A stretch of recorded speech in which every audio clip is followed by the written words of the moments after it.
Hello दोस्तों, मेरा नाम है यश। स्वागत है आपका मेरे चैनल द ट्रेलर में।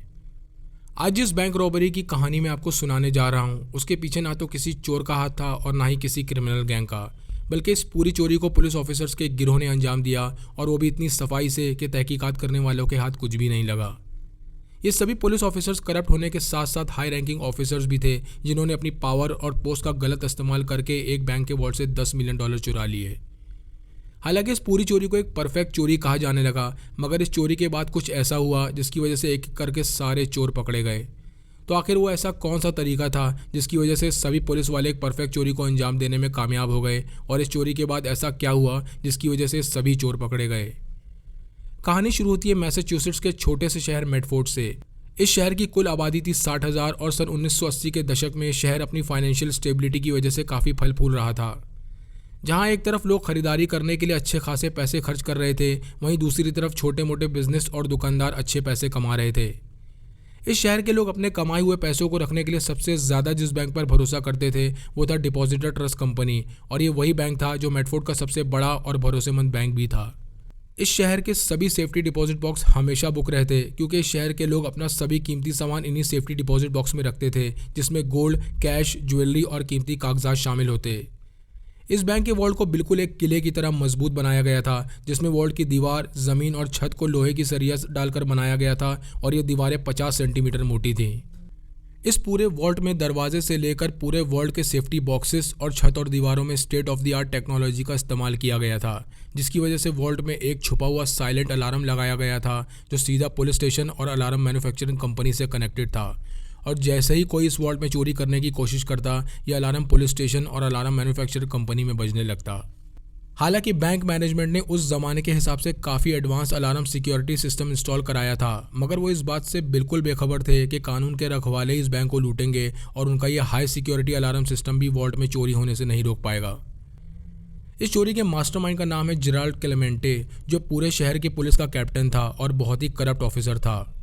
हालांकि जेराल्ड शुरुआत में एक ईमानदार पुलिस ऑफिसर था और अपना काम ईमानदारी से करना चाहता था, मगर उसकी नौकरी के शुरुआती दिनों में ही उसे एक सीनियर ऑफिसर के साथ रखा गया जिसका नाम क्रैशर था।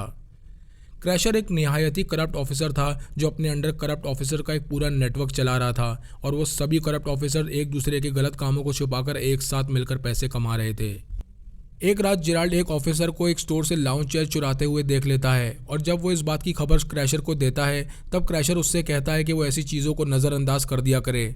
और तब जेराल्ड को अंदाज़ा हुआ कि करप्शन किस हद तक पूरे पुलिस डिपार्टमेंट में घुसा हुआ है। क्रैशर जेराल्ड से ये भी कहता है कि अगर वो बहुत ज़्यादा ईमानदारी से काम करेगा और पुलिस ऑफिसर्स की कंप्लेन करेगा तो वो बहुत बड़ी मुसीबत में फंस सकता है। धीरे धीरे जेराल्ड भी इन करप्ट ऑफिसर्स की तरफ बनता चला गया, और वो भी अब उनके हर गलत काम में उनका साथ देने लगा। जेराल्ड को भी ये समझ आने लगा कि पुलिस बनकर चोरी करना कितना आसान है, और अपनी पोस्ट का फ़ायदा उठाकर इन सभी चोरियों के सबूत मिटाना और भी आसान है। जेराल्ड अब पूरी तरह करप्शन में डूब चुका था, और यही वो वजह थी कि उसने रिश्वत और चोरी के पैसों से अपने लिए एक आलीशान अपार्टमेंट रेंट पर लिया, जिसमें फर्नीचर से लेकर इलेक्ट्रॉनिक अप्लायंसेस और लग्जरी का हर सामान मौजूद था। जेराल्ड ने खुद को किसी भी तरह की परेशानी से बचाने के लिए पूरे पुलिस डिपार्टमेंट में अपनी एक बहुत अच्छी इमेज बना रखी थी। जहां एक तरफ वो करप्शन में इन्वॉल्व पुलिस ऑफिसर्स को गिरफ्तार नहीं करता, वहीं दूसरी तरफ क्रिमिनल्स को किसी भी जुर्म के लिए फ़ौरन गिरफ्तार करवा देता। और यही वो वजह थी कि पूरा पुलिस डिपार्टमेंट उसे एक ईमानदार और काबिल ऑफिसर समझने लगा। एक बार जेराल्ड ने एक बहुत मशहूर गैंग लीडर को गिरफ्तार कर लिया, जिसकी वजह से उसे करेज मेडल से नवाजा गया, और ये वो मेडल था जो किसी भी पुलिस ऑफिसर को बहुत बहादुरी का काम करने पर दिया जाता था। इस मेडल और पुलिस में अच्छी इमेज होने की वजह से जेराल्ड की ऑफिसर रैंक बढ़ती चली गई, और अब वो ऐसी पोस्ट पर बैठा था जहां से वो अपने करप्ट ऑपरेशंस और चोरियों को बहुत आसानी से अंजाम दे सकता था। जेराल्ड एक दो तरफा ज़िंदगी जी रहा था, जहां एक तरफ पब्लिक की नज़र में वो एक बहादुर ऑफिसर था, वहीं दूसरी तरफ वो एक बहुत करप्ट ऑफिसर था, और इसका असर जेराल्ड की पर्सनल ज़िंदगी पर भी देखा जा सकता था, क्योंकि एक तरफ वो एक शादीशुदा आदमी था और दूसरी तरफ उसने एक रखेल रखी हुई थी। जैसे जैसे वक्त गुजरता गया, जेराल्ड अपने करप्शन और चोरियां करने में और भी ज़्यादा निडर और कॉन्फिडेंट होता चला गया। क्योंकि पुलिस डिपार्टमेंट में अब उसकी रैंक काफ़ी ऊपर हो चुकी थी, इसीलिए अब वो किसी भी करप्शन और चोरी को बहुत आसानी से अंजाम देने लगा। अब साल 1980 आ चुका था, और ये वही साल था जब जेराल्ड अपनी ज़िंदगी की सबसे बड़ी चोरी को अंजाम देने वाला था। जेराल्ड फैसला करता है कि वो शहर के सबसे बड़े बैंक को लूटेगा, मगर साथ ही साथ वो ये भी जानता था कि इस बैंक को लूटना इतना आसान नहीं होगा और वो अपने दूसरे करप्ट ऑफिसर्स की मदद के बिना इस चोरी को अंजाम नहीं दे पाएगा। इस दौरान जेराल्ड के सबसे करीब जो पुलिस ऑफिसर था उसका नाम था टॉमी डोर्डी। टॉमी और जेराल्ड की मुलाकात 2 साल पहले हुई थी और उन दोनों ने एक साथ मिलकर कई छोटी मोटी चोरियों को अंजाम दिया था, जिसमें सन 1978 में उन दोनों ने पुलिस डिपार्टमेंट से प्रमोशनल एग्जामिनेशन पेपर्स चुरा लिए थे। ये प्रमोशनल एग्जामिनेशन पेपर्स वो पेपर्स थे जिन्हें क्लियर करने पर पुलिस ऑफिसर्स को अलग अलग रैंक पर प्रमोट किया जाता था और जेराल्ड और टॉमी ने इन्हीं पेपर की कॉपीज़ बनाकर उन पुलिस ऑफिसर को एक एक कॉपी $5000 में बेची जो प्रमोशन चाहते थे। उन दोनों ने ये कॉपीज़ सिर्फ लोकल पुलिस डिपार्टमेंट में ही नहीं बेची बल्कि दूसरे स्टेट के पुलिस डिपार्टमेंट में भी इन कॉपीज़ को बेचा, जिसकी वजह से उन दोनों ने बहुत अच्छे पैसे कमाए और इन पेपर्स की मदद से दूसरे करप्ट ऑफिसर पुलिस डिपार्टमेंट में एक अच्छी रैंक पाने में कामयाब हो गए। इस तरह से जेराल्ड और टॉमी को दोगुना फ़ायदा हुआ। एक तो उन्होंने बहुत अच्छे पैसे कमाए और दूसरा हाई रैंक्स पर उन्हीं के करप्ट ऑफिसर बैठे थे जो करप्शन और चोरियों में उनकी मदद करते थे।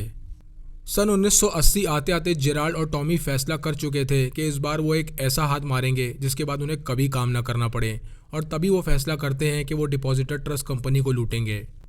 चूँकि टॉमी पहले से ही इस बैंक का कस्टमर था और उसने वॉल्ट में सेफ्टी डिपॉजिट बॉक्स रेंट पर ले रखा था, इसलिए जेराल्ड और टॉमी में यह तय होता है कि वो दोनों एक कस्टमर की तरह बैंक के अंदर जाएंगे और टॉमी वॉल्ट के अंदर जाकर वहाँ की हर डिटेल को बारीकी से स्कैन करेगा और वहाँ के चप्पे चप्पे के बारे में इन्फॉर्मेशन निकालेगा। टॉमी का प्लान था कि वो वॉल्ट के अंदर जाने के बाद वहाँ कितने सेफ्टी डिपॉजिट बॉक्स हैं और बैंक की इंटरनल सेफ के बारे में पता लगाएगा जहाँ बैंक का सारा पैसा जमा होता है, और साथ ही साथ अंदर कितने लॉक्स हैं और कहाँ कहाँ लगे हैं इसकी भी इन्फॉर्मेशन निकालेगा। ये सारी इन्फॉर्मेशन निकालने के बाद टॉमी जेराल्ड को इस बारे में बताता है, जिसके बाद जेराल्ड इस चोरी को अंजाम देने के लिए एक टीम तैयार करना शुरू कर देता है। जेराल्ड टॉमी के बाद अपनी टीम में एक और करप्ट पुलिस ऑफिसर को शामिल करता है जिसका नाम था जो बैंक्स। चौथा मेंबर जो इस गैंग में शामिल हुआ उसका नाम था फ्रांसिस ओलेरी, जो पहले से ही गैंगस्टर रह चुका था और उसका चोरियां करने में काफ़ी एक्सपीरियंस था। जेराल्ड ये बात बहुत अच्छी तरह जानता था कि जब तक वो लोग बैंक के हाई सिक्योरिटी अलार्म सिस्टम को डिसेबल नहीं करेंगे तब तक वो लोग वॉल्ट के अंदर नहीं घुस पाएंगे, और इसीलिए उन्हें अपने गैंग में एक 5वें मेंबर की ज़रूरत थी जो इलेक्ट्रॉनिक्स फील्ड में माहिर हो और अलार्म सिस्टम को डिसेबल करने में उनकी मदद करे। और इसीलिए वो अपने गैंग में एक 5वें मेंबर को शामिल करते हैं जिसका नाम था बकी बार्ड, जो पेशे से एक प्रोफेशनल चोर था। ये वही चोर था जिसे कुछ दिन पहले जेराल्ड ने गिरफ्तार किया था।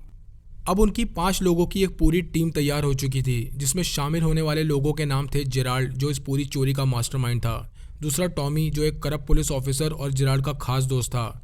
तीसरा जो बैंक्स, जो एक करप्ट ऑफिसर था। चौथा फ्रांसिस ओलेरी, जो पहले से एक गैंगस्टर रह चुका था। और 5वां बकी, जो एक प्रोफेशनल चोर और इलेक्ट्रॉनिक्स में माहिर था। टीम बनाने के बाद जो सबसे पहला काम बकी को दिया गया वो ये था कि वो एक ऐसा डिवाइस बनाए जिससे वॉल्ट के अलार्म सिस्टम को आसानी से डिसेबल किया जा सके। क्योंकि इस डिवाइस को बनाने के बाद जो सबसे ज़रूरी काम था वो ये था कि इस डिवाइस की प्रॉपर टेस्टिंग की जाए, और इसीलिए उन्हें इस डिवाइस को बनाने के बाद पूरे 2 महीने लग गए इसे चेक करने में, क्योंकि वो लोग डिवाइस को अलार्म सिस्टम के सही सर्किट से नहीं जोड़ पा रहे थे, जिसकी वजह से डिवाइस बार बार अलार्म सिग्नल्स को ब्लॉक करने में फेल हो जा रहा था। इस डिवाइस की टेस्टिंग का काम टॉमी को सौंपा गया क्योंकि सेफ्टी बॉक्स रेंट पर लेने की वजह से वही वॉल्ट के अंदर जा सकता था, और हर बार वो बहुत सफाई और चालाकी से इस डिवाइस को टेस्ट करता और कुछ देर बाद वॉल्ट के बाहर आ जाता। डिवाइस को टेस्ट करते वक्त टॉमी बहुत ही चौकन्ना रहता क्योंकि वायर्स को जोड़ते वक्त अगर गलती से भी अलार्म सिस्टम पर हाथ लग जाता तो वो फ़ौरन बजने लगता और वो लोग पकड़े जाते।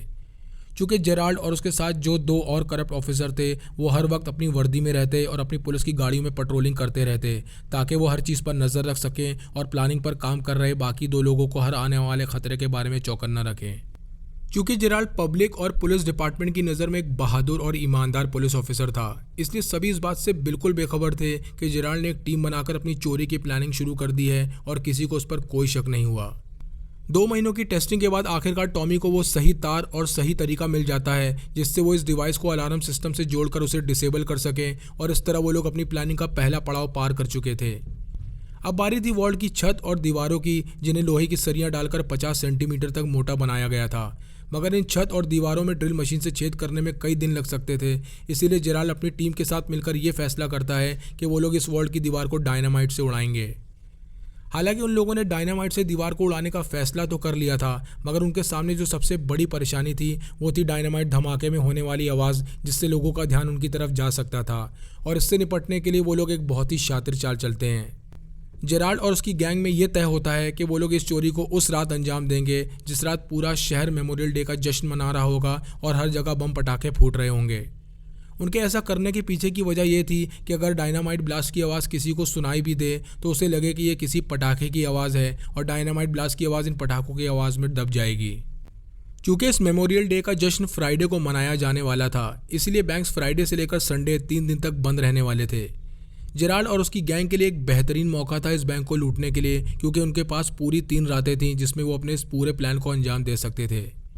मेमोरियल डे की पहली रात यानी फ्राइडे की रात को गैंग के 4 मेंबर जिसमें जेराल्ड, जो बैंक्स, फ्रांसिस और बकी, ये चारों बैंक के अंदर घुसते हैं और गैंग का 5वां मेंबर टॉमी, जो कि एक पुलिस ऑफिसर था, उसे ये काम दिया जाता है कि वो बैंक के बाहर पुलिस की गाड़ी में पेट्रोलिंग करता रहे ताकि कोई भी खतरा महसूस होने पर वो उन्हें चौकन ना कर सके। चूँकि टॉमी पुलिस डिपार्टमेंट में एक हाई रैंक का ऑफिसर था और इसी का फ़ायदा उठाकर वो उस रात पेट्रोलिंग कर रही पुलिस की गाड़ियों को अपने हिसाब से इधर उधर भेज रहा था ताकि कोई भी पुलिस की गाड़ी बैंक के आसपास भी ना भटके।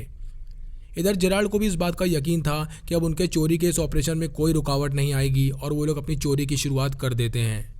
बैंक के अंदर घुसने के बाद जेराल्ड सबसे पहले बकी से कहता है कि वो अलार्म सिस्टम को डिसेबल कर दे और बकी अपना डिवाइस अलार्म सिस्टम से कनेक्ट करके उसे डिसेबल कर देता है। इस पूरी चोरी में सबसे ज़्यादा चौंकाने वाली बात यह थी कि इन चोरों ने बैंक के अंदर घुसने के लिए बैंक के बराबर में एक शॉप से रास्ता बनाया। जेराल्ड और उसकी गैंग देर रात इस शॉप का दरवाज़ा तोड़ते हैं और इस शॉप में बने एक मचान के अंदर चढ़ जाते हैं। इस मचान की जो दीवार थी उसके दूसरी तरफ वॉल्ट की दीवार का ऊपरी हिस्सा था और चूंकि इस मचान की दीवार बहुत कमज़ोर थी, इसीलिए वो लोग इस दीवार को बहुत आसानी से तोड़ने में कामयाब हो जाते हैं। इस दीवार को तोड़ने के बाद वो लोग बिल्डिंग के उस हिस्से में थे जो बिल्कुल बैंक वॉल्ट के ऊपर था। अब जेराल्ड और उसकी गैंग के कदमों के नीचे कुछ पाइपलाइंस थी और उन पाइपलाइंस के नीचे बैंक वॉल्ट की सीलिंग छत। जैसा कि मैं आपको पहले बता चुका हूं कि वॉल्ट की दीवार और सीलिंग को लोहे की रॉड्स डालकर 50 सेंटीमीटर तक मोटा बनाया गया था और अब जेराल्ड और उसकी गैंग को इस सीलिंग को डायनामाइट से ब्लास्ट करके अंदर घुसना था। सीलिंग को डायनामाइट से ब्लास्ट करने के लिए सबसे पहले वो लोग सीलिंग में ड्रिल मशीन से होल करना शुरू करते हैं ताकि वो लोग डायनामाइट्स को इन होल्स में फंसा सकें। उधर टॉमी लगातार बाहर से उन सभी गैंग मेंबर्स को बाहर की हर खबर दे रहा था और चूंकि उन्हें ड्रिल मशीन से होने वाली आवाज़ से खतरा था, इसलिए टॉमी जब उन्हें बाहर से ग्रीन सिग्नल देता तभी वो लोग अपनी ड्रिलिंग का काम शुरू करते। अभी वो लोग अपनी ड्रिलिंग का काम कर ही रहे थे कि तभी अचानक टॉमी उन्हें वॉकी टॉकी पर ड्रिलिंग रोकने के लिए कहता है। टॉमी ने ऐसा इसलिए कहा क्योंकि वो ये देखता है कि 2 लोग बैंक की तरफ आने वाली सड़क पर चलते हुए आ रहे हैं। उनके कुछ करीब आने पर टॉमी को पता चलता है कि ये वो 2 लोग हैं जिनकी बैंक के सामने एक शॉप है। हालांकि उस वक्त ज़्यादातर शॉप्स बंद थी, मगर वो दोनों अपनी शॉप में कुछ सामान रखने और साफ़ सफाई का काम करने आए थे। वो दोनों जैसे ही अपनी शॉप के पास पहुंचते हैं, टॉमी फ़ौरन उनके पास जाकर उनसे कहता है कि इस एरिया में क्रिमिनल एक्टिविटी हुई है और उनका यहाँ रुकना सेफ़ नहीं है। चूँकि एक पुलिस वाला उनसे आकर ऐसी बात कह रहा था, इसलिए उन दोनों शॉप ओनर्स को उस पर कोई शक नहीं होता और वो दोनों बिना कोई सवाल किए वहाँ से चले जाते हैं। उन दोनों के जाने के बाद टॉमी अंदर फिर से ग्रीन सिग्नल देता है और वो लोग अपनी ड्रिलिंग शुरू कर देते हैं। जेराल्ड और उसकी गैंग ने वॉल्ट की सीलिंग में ड्रिल मशीन से होल किए और उन होल्स में डायनामाइट फंसाकर ब्लास्ट की तैयारी करने लगे। हालांकि जेराल्ड ये बात बहुत अच्छी तरह जानता था कि डायनामाइट ब्लास्ट की आवाज़ आसपास के लोग सुन सकते हैं और इससे निपटने के लिए उन लोगों ने मोरंग से भरी बोरियों को उन डायनामाइट्स के ऊपर रख दिया। इसके 2 फ़ायदे हुए। पहला ये कि इन बोरियों की आवाज़ से ब्लास्ट की आवाज़ दब गई और दूसरा ये कि इन बोरियों के वजन से सीलिंग ब्लास्ट होते ही गिर गई। हालांकि ब्लास्ट की आवाज़ इतनी थी कि उसे बाहर टॉमी ने भी सुना, मगर चूंकि मेमोरियल डे के जश्न की वजह से जगह जगह पटाखे फूट रहे थे, इसीलिए किसी का ध्यान इस तरफ नहीं गया। इस धमाके की वजह से वॉल्ट सीलिंग में एक बड़ा सा गड्ढा हो गया था, मगर अभी भी सीलिंग के अंदर की लोहे की रॉड्स वैसे के वैसे ही थी। जेराल्ड ने इसके लिए भी पहले से तैयारी कर रखी थी और अपने साथ लाई वेल्डिंग टॉर्च की मदद से वो लोग इन लोहे की रॉड्स को काटना शुरू करते हैं। हालांकि इन रॉड्स को काटने में उन्हें काफ़ी वक्त लगा, मगर आखिरकार वो लोग इन रॉड्स को काटकर वॉल्ट के अंदर घुसने में कामयाब हो जाते हैं। इस वॉल्ट के अंदर एक बड़ा सा सेफ और था जिसमें बैंक अपना पूरा कैश रखता था और साथ ही साथ सेफ्टी डिपॉजिट बॉक्सेस थे जिनमें कस्टमर्स का कीमती सामान रखा हुआ था। जेराल्ड ने पूरी गैंग्स को 2 टीम में बांट दिया। पहली टीम का काम था कि वो उस सेफ को वेल्डिंग टॉर्च से काटकर खोलेंगे जिसमें बैंक का कैश रखा हुआ था, और दूसरी टीम का काम था कि वो सभी सेफ्टी डिपॉजिट बॉक्स के लॉक्स को एक एक करके तोड़ना शुरू करेंगे। जेराल्ड अपना पूरा ध्यान उस सेफ पर लगाए हुए था जिसमें बैंक का कैश था, क्योंकि वो ये बात बहुत अच्छी तरह जानता था कि उसे सबसे ज़्यादा पैसे इसी सेफ से मिलेंगे। वेल्डिंग टॉर्च से बैंक का सेफ खोलने में उन्हें लगभग 1 घंटा लग गया और जैसे ही जेराल्ड सेफ के अंदर जाता है उसकी सारी उम्मीदों पर पानी फिर जाता है। जेराल्ड को उस सेफ में महज $60,000 मिलते हैं और इसके पीछे की सबसे बड़ी वजह यह थी कि बैंक मैनेजर ने लगातार 3 दिन की छुट्टी होने की वजह से सारा कैश फेडरल रिजर्व भेज दिया था। फेडरल रिजर्व की तरफ से हर बैंक को यह हिदायत थी कि लंबी छुट्टी होने पर वो ज़्यादा कैश अपने बैंक्स में ना रखें।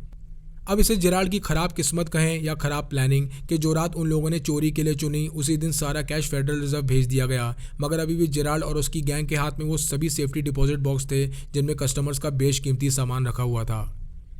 बैंक के अंदर घुसने से लेकर सेफ खोलने तक उन्हें समय का पता ही नहीं चला और धीरे धीरे आसमान में सुबह का उजाला छाने लगा। ये देख वो लोग अपना काम रोकते हैं और अपने अपने घरों को वापस लौट जाते हैं। हालांकि बैंक बंद होने की वजह से उन लोगों के पास अभी 2 रातें और थीं और इसीलिए वो लोग फैसला करते हैं कि अगली रात वो लोग फिर से बैंक जाएंगे और बची हुई लूट को अंजाम देंगे। वो लोग ये सब कुछ इसलिए इतने कॉन्फिडेंस के साथ कर पा रहे थे क्योंकि बाहर से लेकर अंदर तक 2 हाई रैंकिंग पुलिस ऑफिसर इस चोरी में शामिल थे और अगर ये कोई आम चोर होता तो वो दोबारा बैंक में घुसने की हिम्मत न करता। दूसरी रात वो लोग फिर से उसी शॉप के रास्ते दोबारा बैंक वॉल्ट में घुसते हैं और एक एक करके सभी वॉल्ट को तोड़कर उन्हें लूटना शुरू करते हैं। जेराल्ड और गैंग के लोग इस बात से हैरान थे कि इन सेफ्टी डिपॉजिट बॉक्सेस में उनकी उम्मीद से कई ज़्यादा कैश और ज्वेलरी निकल रहा था। क्योंकि वो लोग उस रात भी सभी सेफ्टी डिपॉजिट बॉक्सेस को खोलने में कामयाब नहीं हो पाए और इसीलिए तीसरी रात को वो लोग फिर से लौटते हैं और अपनी इस पूरी लूट को अंजाम देते हैं। इन सेफ्टी डिपॉजिट बॉक्सेस में $2 मिलियन कैश और $8 मिलियन की ज्वेलरी उनके हाथ लगती है जो उनकी उम्मीद से कई गुना ज़्यादा था और वो लोग $10 मिलियन की लूट को अंजाम देकर वहाँ से फरार हो चुके थे। वहाँ से फरार होने के बाद वो लोग सबसे पहले पूरे कैश को 5 लोगों में बांट लेते हैं जिसमें हर किसी के हिस्से में $4 लाख आते हैं। अब उनके सामने सबसे बड़ी परेशानी ये थी कि वो लूटी हुई ज्वेलरी को बराबर हिस्सों में कैसे बांटें और कुछ देर की बातचीत के बाद उनमें यह तय होता है कि वो इस ज्वेलरी को बेचेंगे और इससे बेचने के बाद जो पैसे हाथ आएंगे वो आपस में बराबर से बांट लिए जाएंगे। टॉमी जेराल्ड से कहता है कि वो इस ज्वेलरी को ब्लैक मार्केट में किसी क्रिमिनल गैंग को बेच देंगे, मगर उन्हें अभी तब तक शांत बैठना होगा जब तक ये पूरा मामला ठंडा ना हो जाए। जेराल्ड इस पूरी ज्वेलरी को गैंग के तीसरे मेंबर जो बैंक के हवाले कर देता है। इसकी 2 वजहें थी, एक तो जो भी एक करप्ट पुलिस ऑफिसर था और दूसरा ये कि उसके पास इस ज्वेलरी को छुपाने के लिए एक सीक्रेट जगह थी। जेराल्ड सभी गैंग मेंबर से ये भी कहता है कि वो लोग अभी अपने पैसों को छुपा दें और उसे खर्च ना करें। गैंग के सभी मेंबर्स अपने अपने हिस्सों के साथ अपने घरों को पहुंच चुके थे और अब आगे क्या होने वाला है उसका इंतज़ार करने लगते हैं। अगली सुबह बैंक के सभी एम्प्लॉयज़ अपनी छुट्टी खत्म करके बैंक वापस अपने काम पर लौटते हैं और बैंक का मैनेजर जैसे ही जाकर वॉल्ट का दरवाज़ा खोलता है उसे अपनी आंखों पर यकीन नहीं होता। वो देखता है कि बैंक का सेफ और सभी वॉल्ट खुले पड़े हैं जिसमें से कैश, ज्वेलरी और सोना गायब है और पूरी ज़मीन पर बैंक के कस्टमर्स के कीमती कागजात फैले हुए हैं।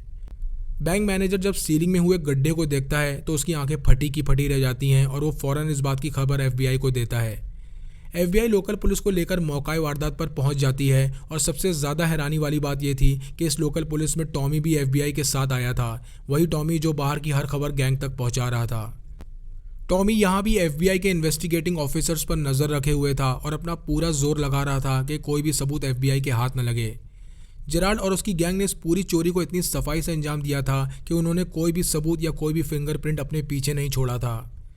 तहकीकात में FBI को ये पता चलता है कि ये ऐसे लोगों का काम है जिन्हें बैंक और आसपास की जगहों की अच्छी मालूमात है और इसीलिए उनका शक सबसे पहले बैंक एम्प्लॉयज़ पर जाता है, जिसमें उनका शक सबसे ज़्यादा सिक्योरिटी गार्ड्स पर था। कुछ दिन छानबीन होने के बाद जब FBI के हाथ कुछ नहीं लगता तब वो एक नया एंगल ढूंढने लगते हैं जिसमें उन्हें पुलिस डिपार्टमेंट में चल रहे करप्शन और चोरियों के बारे में पता चलता है। इस बिना पर FBI कुछ करप्ट पुलिस ऑफिसर्स पर नज़र रखना शुरू कर देती है जिसमें जेराल्ड और टॉमी भी शामिल थे। जेराल्ड और टॉमी के शक के दायरे में आने की एक वजह और भी थी और वो ये थी कि वो दोनों चोरी वाली रात को ड्यूटी पर थे। FBI शक की बिना पर जब जेराल्ड से पूछताछ करती है कि वो चोरी वाली रात कहाँ था, तब वो FBI को बताता है कि वो अपनी ड्यूटी ख़त्म करके अपनी रखेल के पास चला गया था। जेराल्ड ने अपनी रखेल का नाम इसलिए लिया क्योंकि वो ये जानता था कि अगर वो ये बताएगा कि वो अपने बीवी बच्चों के साथ था तो वो पकड़ा जाएगा और वो अपनी रखेल को समझा बुझाकर झूठा बयान देने के लिए राज़ी कर लेता है। जेराल्ड FBI को बताता है कि चोरी वाली रात को वो अपनी ड्यूटी ख़त्म करके अपनी रखेल बारबरा हिकी के पास चला गया था। जैसा कि जेराल्ड ने बारबरा को ये पहले ही समझा दिया था कि उसे FBI के सामने क्या बोलना है और इसीलिए जब FBI ने बारबरा को पूछताछ के लिए बुलाया तब बारबरा ने FBI को यही बताया कि उस रात जेराल्ड ड्यूटी ख़त्म करके उसके पास आया था और इस तरह अपने लिए झूठी गवाही दिलवाकर जेराल्ड ने अपने लिए एक झूठा गवाह खड़ा कर लिया। अब FBI दूसरे पुलिस ऑफिसर्स, बैंक एम्प्लॉयज़ और आसपास के शॉप ओनर से भी पूछताछ शुरू करती है, मगर उनके हाथ कुछ नहीं लगता। उधर जेराल्ड और टॉमी भी FBI के हाथ कोई सबूत ना लगता देख खुद को सेफ महसूस करने लगते हैं। FBI की इन्वेस्टिगेशन हफ्तों से महीनों में बदली और महीनों से साल में बदल गई और ये केस वैसा का वैसा ही रहा जिसमें FBI के हाथ कोई सबूत नहीं लगा। ऐसा लग रहा था जैसे ये केस कभी नहीं सुलझेगा और किसी फाइल में बंद हो जाएगा। हालांकि इस चोरी को अंजाम देने के बाद जेराल्ड बिल्कुल शांत बैठ गया, मगर उसके 2 करप्ट ऑफिसर साथी टॉमी और जो कुछ ऐसी बेवकूफ़ी कर बैठते हैं जिसकी वजह से इस पूरी चोरी का पर्दाफाश हो गया। चूँकि जेराल्ड ने गैंग के सभी मेंबर्स को यह हिदायत दी थी कि वो इन चोरी के पैसों को अभी खर्च ना करें, मगर टॉमी और जो ने इन पैसों को कोकेन और औरतों पर खर्च करना शुरू कर दिया। जैसा कि मैं आपको पहले बता चुका हूँ कि जेराल्ड ने सारी ज्वेलरी को जो बैंक्स के पास रखवा दिया था ताकि वो लोग ये केस ठंडा हो जाने के बाद इस ज्वेलरी को ब्लैक मार्केट में बेचकर सारा पैसा आपस में बांट लें, मगर जो ने ज्वेलरी का गलत इस्तेमाल करना शुरू कर दिया। जो अक्सर अपनी गर्लफ्रेंड और दूसरी औरतों को इस ज्वेलरी में से तोहफे देने लगा और यहाँ तक कि उसने इस ज्वेलरी को धीरे धीरे बेचना भी शुरू कर दिया। ये बात जैसे ही टॉमी को पता चली, उसने इस बारे में जो से पूछा, जिसके बाद उनकी बातचीत लड़ाई में बदल गई और टॉमी ने जो पर अपनी राइफल से गोली चला दी। उन दोनों की इसी गलती की वजह से पूरी मास्टरमाइंड चोरी एक्सपोज हो गई। जो को गोली मारने के बाद पुलिस टॉमी को गिरफ्तार कर लेती है और इस फायरिंग में गोली लगने के बाद भी जो बच जाता है। चूँकि फायरिंग का मामला 2 पुलिस ऑफिसर्स के बीच था, इसीलिए केस स्टेट पुलिस डिपार्टमेंट को दिया जाता है। स्टेट पुलिस डिपार्टमेंट अपनी तहकीकात में क्राइम सीन के साथ साथ टॉमी और जो की गाड़ियों की तलाशी भी लेती है। इस तलाशी में पुलिस को जो की कार से एक बैग मिलता है जिसमें चोरी हुई ज्वेलरी थी और साथ ही साथ 1 किलो कोकेन भी मिलता है। जो की कार से ज्वेलरी और कोकेन मिलने के बाद इस पूरे केस का रुख बदल गया और पूरे 1 साल बाद ये पहली कामयाबी थी जो बैंक लूट के बाद पुलिस के हाथ लगी थी। उधर जेराल्ड को जब टॉमी और जो के बारे में पता चलता है तो उसे ये समझते देर नहीं लगती कि वो एक बहुत बड़ी मुसीबत में फंस चुका है। जहां वो एक तरफ इस केस के ठंडा होने का इंतजार कर रहा था, वहीं उसके 2 साथियों की बेवकूफ़ी की वजह से केस फिर से सुर्खियों में आ गया था। कुछ हफ्तों बाद जो को गोली मारने के केस में टॉमी का कोर्ट ट्रायल शुरू होता है। इस ट्रायल के दौरान जो भी कोर्ट में मौजूद था, जिसे इस केस में चश्मदीद गवाह के तौर पर लाया गया था। टॉमी का वकील जज से कहता है कि जो की कार से कोकेन और चोरी हुई ज्वेलरी बरामद हुई है और चूंकि जो खुद एक ड्रग यूज़र है और चोर भी है, इसलिए उसकी गवाही की ना तो कोई अहमियत है और ना ही कोर्ट में मान्य है। वकील की इस दलील के सामने जो कुछ ऐसे खुलासे करता है जिसे सुनकर पूरा कोर्ट हैरत में पड़ जाता है। जो कोर्ट में ये कबूल करता है कि वो एक ड्रग यूज़र है और साथ ही साथ ये भी बताता है कि मेमोरियल डे की रात को उसने ही डिपॉजिटर ट्रस्ट बैंक को लूटा था जिसमें उसका साथ टॉमी ने दिया था और ये ज्वेलरी उसी बैंक की है। ट्रायल में टॉमी को जो पर गोली चलाने का दोषी पाया जाता है और उधर FBI भी जो को अपनी हिरासत में लेकर उससे पूछताछ शुरू करती है। पूछताछ के दौरान FBI उसके सामने एक डील रखती है कि अगर वो उन्हें इस चोरी की सारी इन्फॉर्मेशन देगा तो वो उसकी सज़ा कम से कम करवा देंगे, जिसके लिए जो फ़ौरन राज़ी हो जाता है। जो FBI को बताता है कि इस चोरी के मास्टरमाइंड का नाम जेराल्ड है और उसकी एक रखेल भी है जिसका नाम बारबरा है। FBI दोबारा बारबरा से पूछताछ करती है, उसे हर तरह की प्रोटेक्शन देने का वादा करती है, जिसके बाद बारबरा उन्हें बताती है कि जेराल्ड उस रात उसके घर आया था मगर उसके कपड़े पूरी तरह मिट्टी से सने हुए थे। बारबरा के इस बयान के बाद FBI जेराल्ड को गिरफ्तार कर लेती है, मगर जेराल्ड को इस बात का यकीन था कि उसने अपने पीछे कोई सबूत नहीं छोड़ा है और वो एक अच्छा वकील अपॉइंट करके खुद को बचा लेगा। कोर्ट पहुंचने के बाद जेराल्ड को सबसे बड़ा झटका तब लगा जब उसने अपनी रखेल बारबरा को अपने सामने कटघरे में खड़ा देखा।